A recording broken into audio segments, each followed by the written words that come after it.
संगीत से गीत में जान आ जाती है और संयम से जिंदगी में शान आ जाती है।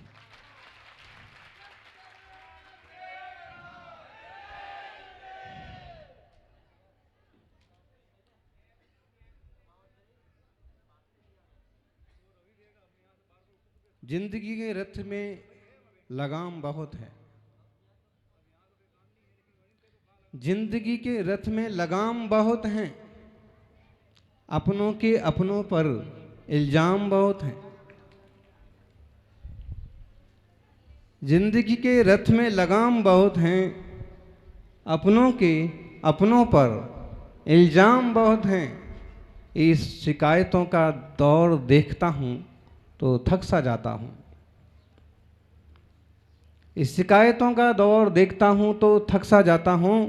लगता है उम्र कम है और इम्तिहान बहुत हैं। उम्र कम है और इम्तिहान बहुत। इस कम उम्र में और ढेरों इम्तिहान में बुद्धिमानी का मार्ग है कि हम उस इम्तिहान को पास कर लें कि जिस इम्तिहान के बाद और कोई इम्तिहान देना बाकी नहीं रहता। जिंदगी की सबसे बड़ी परीक्षा है जैनेश्वरी दीक्षा। दुनिया की सबसे बड़ी परीक्षा એટલે શું અંજે जैनेश्वरी दीक्षा।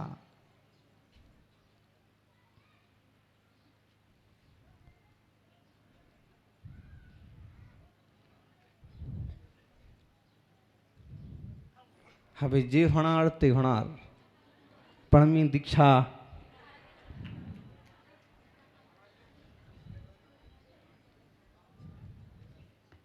જે થાય તે થાય।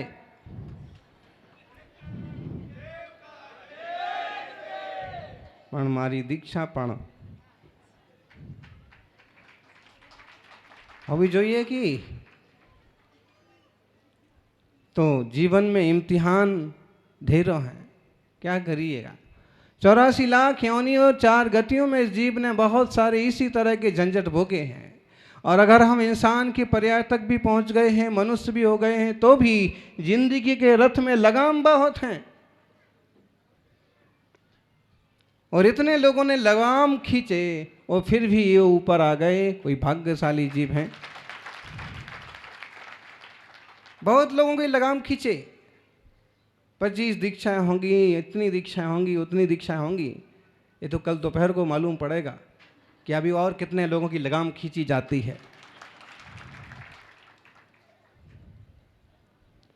और फिर हिम्मत करके कितने लोग और आगे बढ़ पाते हैं। जिंदगी के रथ में लगाम बहुत हैं और अपनों के अपनों पर इल्जाम बहुत हैं।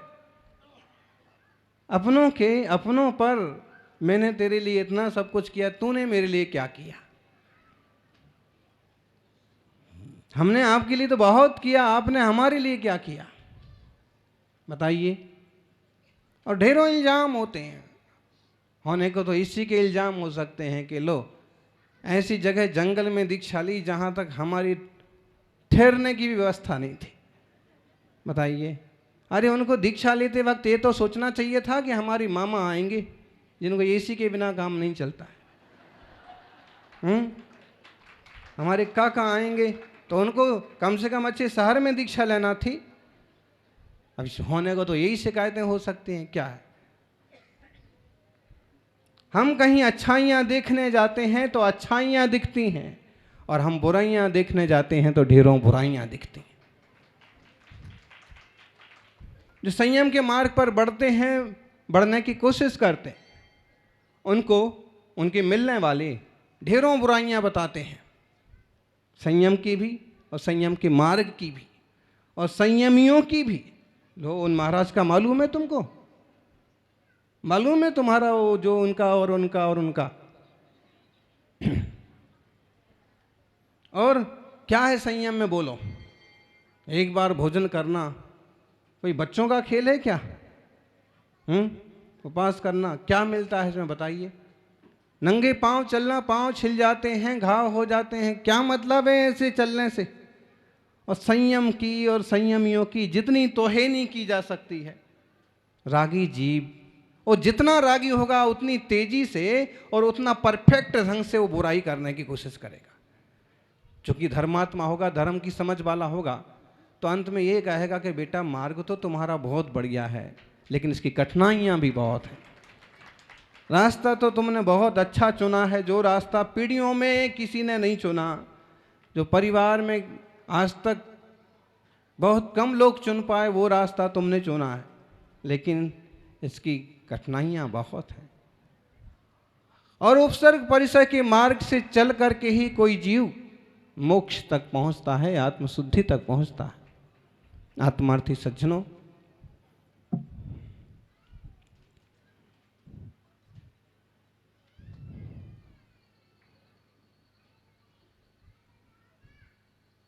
अपनों की अपनों पर इल्ज़ाम बहुत हैं, और इस शिकायतों का दौर देखता हूँ तो थक सा जाता हूँ।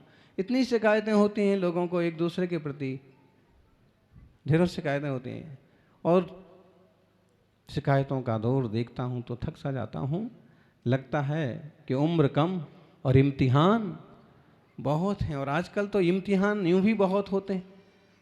पहली दूसरी क्लास के बच्चे की भी साल भर में 8, 10, 20 परीक्षाएं हो जाती हैं। वीकली एग्जाम और तरह तरह के एग्जाम हो गए। अभी तो ओरल एग्जाम, सरप्राइज एग्जाम, और तरह तरह से पूछना, बस परीक्षाएं परीक्षाएं।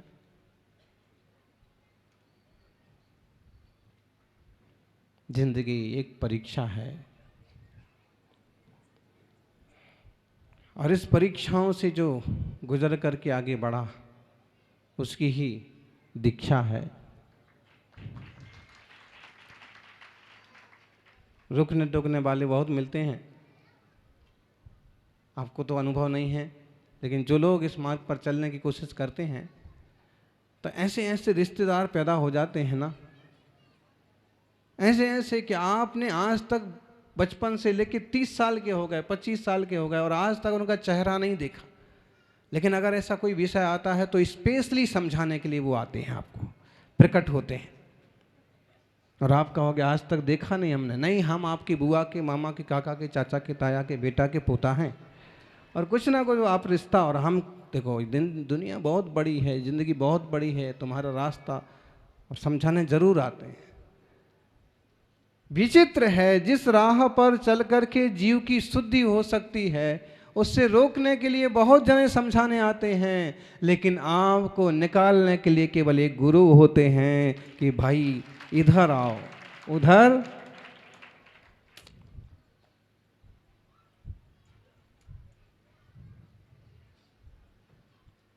वापिस कीचड़ की तरफ खींचने वाले आपको बहुत मिलते हैं, लेकिन साफ सुथरे रास्ते पर ले जाने वाले केवल निर्ग्रंथ तपस्वी होते हैं कि इस मार्ग से चलिए, इस रास्ते से चलिए, आत्मशुद्धि के लिए जरूरी है। विषय वासनाओं का मार्ग डुबाने वाला है, और संयम साधना का मार्ग तराने वाला है। तराने वाले मार्ग से चलोगे तो तराने ही तराने गाते रहोगे, और डुबाने वाले मार्ग से चलोगे तो रोते रोते ही जिंदगी की शाम हो जाती है। सौभाग्यशाली हैं जो जिंदगी की भोर में ही जाग जाएं और संयम के मार्ग पर चल जाएं, क्योंकि इस आधुनिक युग में और टेक्नोलॉजी, एडवांस टेक्नोलॉजी के काल में, टाइम में, फिर भी संयम के मार्ग पर चलने वाले जीवों के दर्शन हो रहे हैं। इस सौभाग्य की बात है। भगवान महावीर स्वामी के शासन का वर्तमान का यही चमत्कार है कि जहाँ सारी दुनिया विषयों के पीछे भाग रही है, वहीं जिनवाणी का अध्ययन करने वाले थोड़े से लोग सब कुछ छोड़ करके साधना के रास्ते पर चलने को तैयार। कल्पना करिए कभी कि सब प्रकार के संसाधनों के बीच में रह कर के भी और उनका उपयोग करके भी, और कोई जीव जिनवाणी सुन करके गुरु के मार्गदर्शन चल करके सब त्याग करके आत्महित की मार्ग पर कैसे बढ़ सकता है? बड़े बड़े बूढ़े बूढ़े लोगों से जहां आजकल ये चीजें नहीं छूट रही,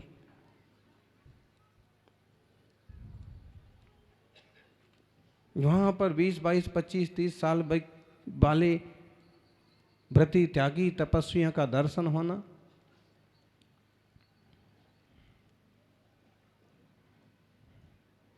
बड़ी उम्र हो जाने के बाद भी इस मार्ग में चलने की हिम्मत दिखाना, नहीं तो यही रोना हो जाता है 60-70 के बाद तो कि अब दिखता नहीं है, चलते बनता नहीं है, ये तबीयत खराब है, वो तबीयत खराब है, और फिर भी कोई हिम्मत करे, करने वाले करते हैं। आत्मा शाश्वत वस्तु है, ध्रुव है, विज्ञान स्वरूप है, फिर तू क्यों पुद्गल का अनुभव करता है भाई? पुद्गल द्रव्य का अनुभव पुद्गल करे, पूछो कि पुद्गल जड़ है इसलिए वो क्या अनुभव करे? अब वो जड़ है और वो अपना अनुभव ना करे तो तेरी थोड़ी ना जिम्मेदारी है कि तू जड़ का अनुभव कर। पड़ोसी अपना परिवार संभाले, तू अपना संभाल, ये तेरी थोड़ी ना जिम्मेदारी है कि तू पड़ोसी का परिवार संभाले। अब पड़ोसी मूर्ख है, बेवकूफ है, कैसा भी है, बराबर, तू जीव है, वो जड़ है, तू चेतन है, वो पुद्गल है, तो अपने चैतन्य के परिवार को, चेतना के गुणों को संभालना।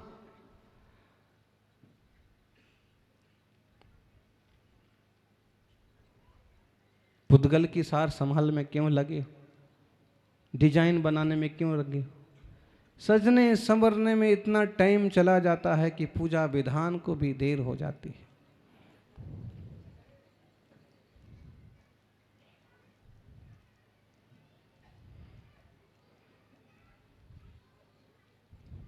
अगर आपको शिखर जी, गिरनार जी जाना है और पत्नी को भी साथ ले जाना है, परिवार को भी, तो पहले 2 दिन पहले का बता दो। अगर आपको 10 तारीख को जाना है तो बताओ 8 तारीख को जाना है।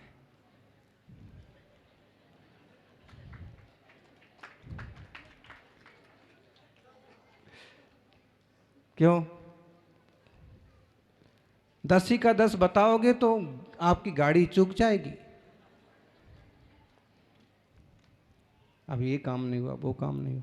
इतनी संभाल जितनी हम जड़ की करते हैं, पुद्गल की करते हैं, पर की करते हैं, उतनी अगर हम अपनी करेंगे, स्वभाव की करेंगे, स्वरूप की करेंगे, तो मोक्ष दूर नहीं है।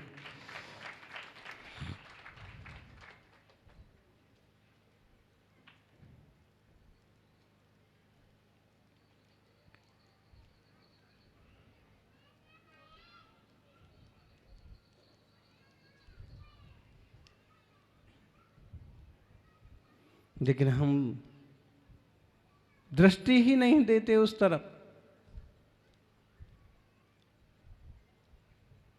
आप कहोगे महाराज जी ये सब बात काफी ऊंची ऊंची मालूम पड़ती है, ऐसा तो हम लोग कभी सोचते ही नहीं जैसा आप बोलते हो। लेकिन ये ध्यान रखना कि अगर हम ऐसा बोलते हैं, आप जैसा बोलते हो आप वैसा सोचते हो, बराबर, लगभग आप जैसा बोलते हो आप लगभग वैसा ही सोचते हो, और हम जैसा बोलते हैं हम वैसा सोचते हैं। और अगर हम इस ढंग से सोचते हैं, इसका मतलब है कि अब तक जो सोचा है उससे कुछ हट के सोचा जा रहा है, और हट के सोचा जा रहा है तो अब तक जो मिला है उससे हट के मिलने वाला है।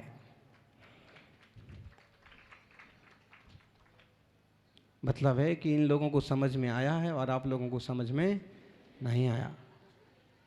देख, जैसे आप जिस ढंग से अभी भी बोलते हैं, मान लीजिए गुस्से में बोलते हैं या फिर द्वेष में बोलते हैं, तो आप उसी ढंग से ही लगभग सोचते हैं कि इसने ऐसा कर दिया और आगे कुर्सी लगा के बैठ गया, और ऐसा हमारे पीछे आया और आगे जाके बैठ गया, और ये तो दूर का रिश्तेदार है, एकदम पास पास पास पास पास पास चिपका फिरता है फोटो खिंचवाने के लिए।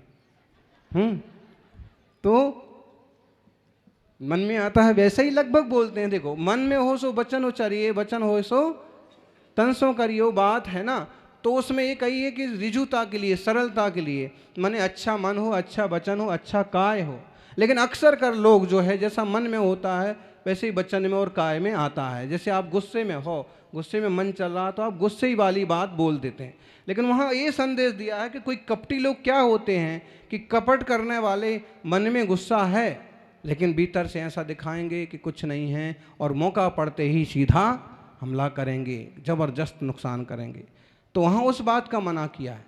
लेकिन उस बात का मना करके वहाँ ये नहीं कहा है कि गुस्सा आ रहा है तो गुस्सा दिखाओ। क्यों? क्योंकि आजकल के इंसान के मन में जो जो है वो सारी बातें कहने लग जाए ना तो समाज का सत्यानाश हो जाए। इसलिए वहाँ कहने का आशय यह है कि मन वचन काय को शुद्ध स्वच्छ व्यवस्थित रखिए, अच्छा सोचिए, अच्छा बोलिए, अच्छा करिए, अच्छे ढंग से चलिए।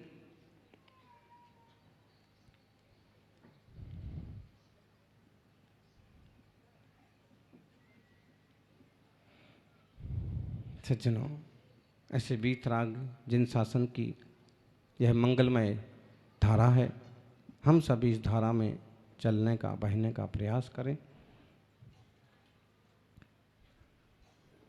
दीक्षा और संयम बहुत कीमती है, और कम से कम इस वीतराग जिन शासन में, दिगंबर जैन शासन में तो ये सुनिश्चित होता है कि आप एक बार इस मार्ग पर बढ़े हैं तो वापस जाने का कोई रास्ता नहीं है। क्यों नहीं बोले? अमुक जगह तो वापस आने का रास्ता है, वापस ऐसा कर लो, वापस ऐसा स्वीकृति नहीं देते महावीर भगवान। वो कहते हैं कि बड़ी मुश्किल से कीचड़ कांदे से निकले हो, अब जैसे भी हिम्मत हो, कैसे उपसर्ग परिचय आओ, इसी मार्ग पर डटे रहो, चलते रहो, बढ़ते रहो, एक ना एक दिन मंजिल जरूर मिलेगी। हम होंगे कामयाब एक दिन। कौन से दिन?